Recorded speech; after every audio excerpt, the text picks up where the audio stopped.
Welcome,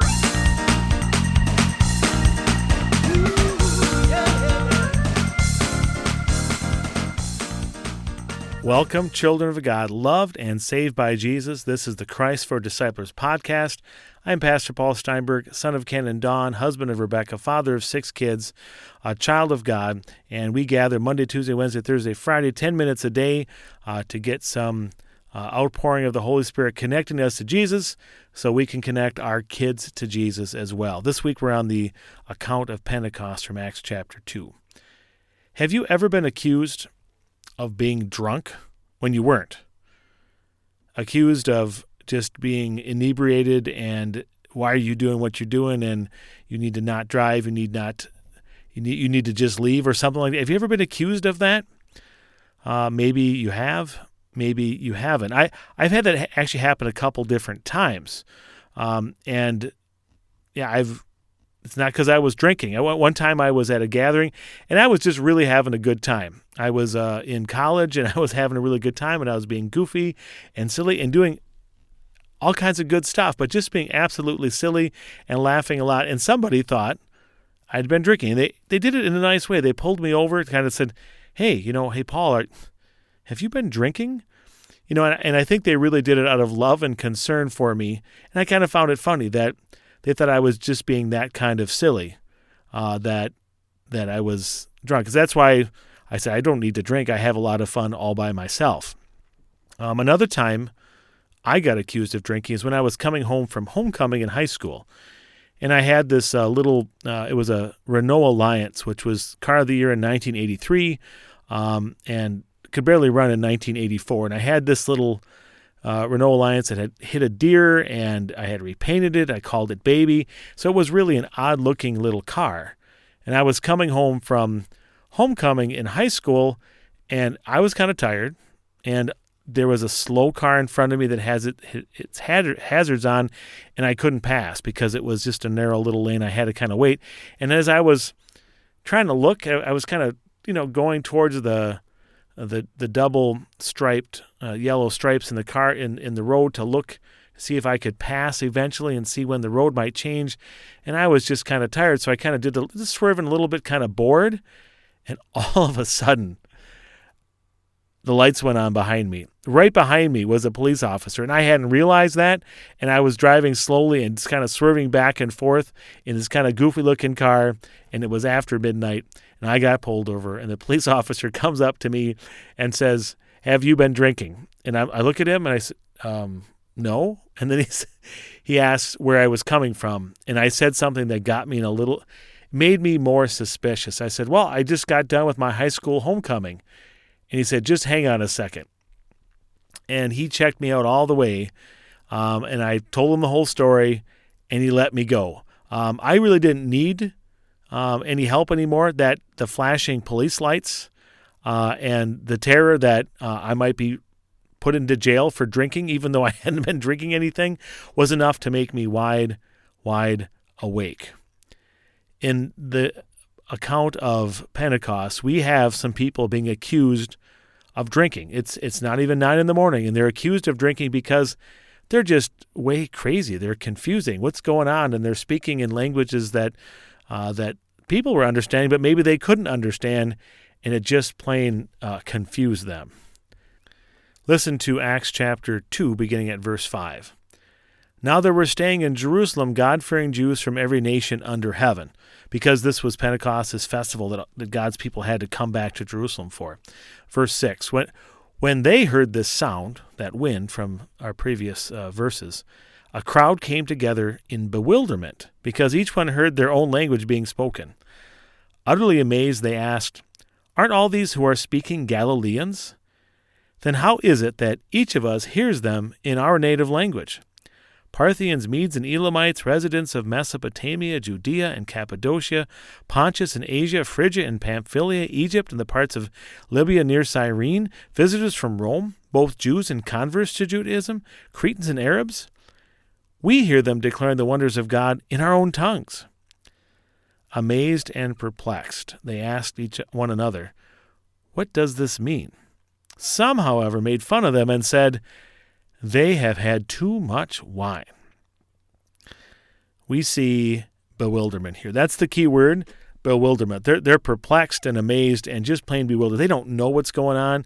This is weird to them. It really is an undoing of the Tower of Babel and the separating, because now the gospel is being proclaimed and the world has come to Jerusalem and everybody can hear it, that God has the power to share his message with other cultures and other languages. And that bewilderment, that's what got them interested and got them ready and eager to listen. But not everybody thought it was a good thing. Now, this effect of having the world together, that happened in Jerusalem. God set it up this way, where he made his people come back at the 3 high festivals. They had to come back, and the people with the ability to do so would come, and they would then go back to their nations and bring God's message and the expectation of the Messiah. That used to be kind of rare in America, and maybe around the world, that people for the most part was isolated, except maybe just in the biggest and the capital cities. But now it's happening everywhere in America. You don't have to go to the big cities. I was just in a small town. Well, I suppose it's by Chicago, but Niles, Illinois, where they have an amazing Japanese school. And as you drive by, you'd have no clue that there's that many cultures. But in that area, it's kind of an international gathering. People have come to America, and they still have some of their own ethnic identity and their own languages, and they want to preserve it. And kids that go to schools there might go to schools with people that have as their home language 10, 20, 30 different languages, and they come together and they make it work, and teachers are fantastic and do other things. That effect of bringing the world together is what's happening in so many urban spots. Exciting spot. If you are one who was raising kids there, it's an amazing opportunity to see that and to be able to share Jesus with many, many different people. Now, when you do that, when our kids are trained to share Jesus, when they actually show their Jesus in the way that they're called to, when we actually do that, people will be a little bit bewildered and confused and amazed. They really won't trust it. They're not used to having people just plain give and be nice and give sacrificially and just do it because it's the right thing to do. They're always waiting for the pullback, the thing that the other person wants from it, or someone being self-righteous. Or maybe they're going to see, yeah, they're really, really nice, but they're also really kind of crazy. They're waiting for that to happen. Get your kids ready for that. Get them used to that. Talk to them about that. Do some crazy things. And when people think you're crazy and think, why in the world are you doing that? Talk to your kids about it. Now, if nobody around you ever gets confused or crazed by how generous you are and how giving you are, that's something that you can just plain work on. Now, another way that maybe our kids will experience people looking at them and being a little bit crazy is the way they hold up biblical truths like the young earth, that God made the world in 6 days and not billions of years ago. Or maybe their view of the beauty and sanctity of marriage, that God invented it for one man and one woman, that they have a purpose in life, and that they're looking at their life and they're choosing their college and their job and their future, and they're doing that with sacrificial giving. That's a little bit crazy.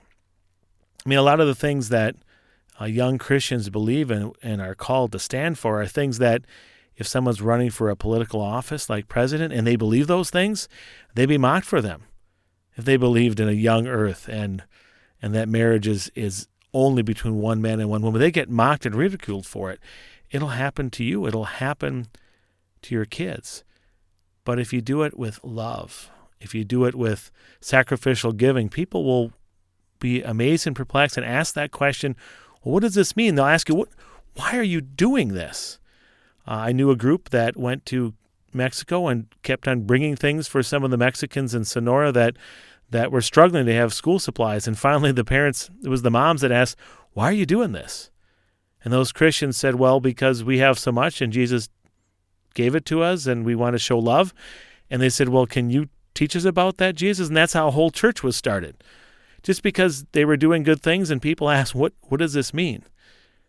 Help your kids learn how to love other people, to truly love other people, and then help them learn how to share the reason that they do it because of Jesus. The best way to do it is to be a model for them. I mean, Jesus, I don't recall him being accused of being drunk, but he was accused of being demon-possessed and being crazy by his family, and he was willing to take it. And he lived a perfect life anyway, died and rose again from the dead. It is that power of forgiveness, that total love that gives us power to bewilder other people with our love. Help your kids look a little bit crazy. Maybe somebody will think they're drunk when they're not, just filled with the Spirit. Please send any comments or questions to pastorsteinberg@gmail.com. Visit one of my favorite podcasts, the Gird Up podcast, especially if you're training young men to serve Jesus. That may give you power for serving him. The Lord bless you and keep you. The Lord make his face shine on you and be gracious to you.